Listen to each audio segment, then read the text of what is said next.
السلام علیکم ورحمۃ اللہ وبرکاتہ۔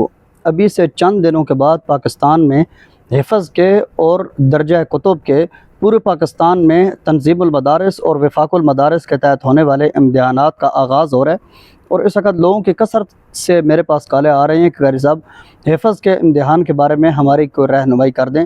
تو تجوید کے امتحان کے بارے میں انشاءاللہ ایک تفصیلی ویڈیو امید ہے کہ آج کل ہی اپلوڈ کر دوں گا، لیکن حفظ کا امتحان کا اصول یاد رکھیے۔ ہر سپارے کے شروع سے ایک رکوع یاد کریں، یا ہر سورت کے شروع سے ایک رکوع یاد کریں۔